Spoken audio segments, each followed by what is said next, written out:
Et déjà, ça, c'est un truc que je me suis demandé, mais pourquoi tu as fait ton projet avec Flemme tout court, en fait? Enfin, c'est vraiment des choses que j'aurais pas imaginé ensemble, tu vois, parce que Flemme, on est sur quelque chose de très grave, Très sombre. Et ça, c'est sombre. Très sombre, mec. Et Oui. tu te retrouves, toi, à bosser avec Flemme qui fait des chansons et tout, Ghetto Boy, je me dis, c'est incroyable. En fait, le truc, c'est que moi, j'ai trouvé ça intéressant de pouvoir mélanger nos deux univers, tu vois.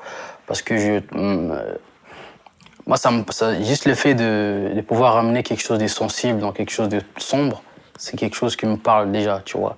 C'est-à-dire, ça demande beaucoup de réflexion et beaucoup de travail. Et moi, c'est un challenge. Et moi, je m'intéresse beaucoup. Moi, je suis motivé par les challenges. C'est ça qui me motive. Donc, je me suis dit, bon, ça, je sais pas ce qu'on va faire avec lui, tu vois. Je sais pas du tout ce qu'on va faire au studio. Mais j'ai aussi une facilité parce que Flemme, il est certes connu pour un mec qui fait des trucs sombres et tout, mais c'est un fan de la musique avant tout, tu vois. Donc, c'est-à-dire il a aussi d'autres influences à part le rap, tu vois, que les gens ne savent pas, que moi, du coup, je sais parce que j'ai passé 3 ans à bosser avec lui, tu vois. Vous avez bossé dessus pendant 3 ans ou bien c'était 3 ans sur différentes chansons?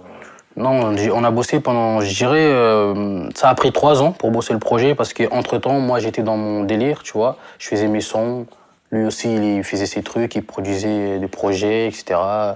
Et ensuite, c'est vraiment à partir de 2022 on s'était vraiment dit de trouver du temps pour vraiment consacrer le temps sur ce projet. C'est à partir de cette année-là que vraiment c'est-à-dire on avait des sessions pour faire des prods, des sessions pour enregistrer et tout. Bah, je t'ai senti en plus hargneux dans ce projet-là, j'ai trouvé ça... Tu vois, j'ai ramené un peu, justement, comme je t'ai dit, un côté de Bryson Tyler un peu.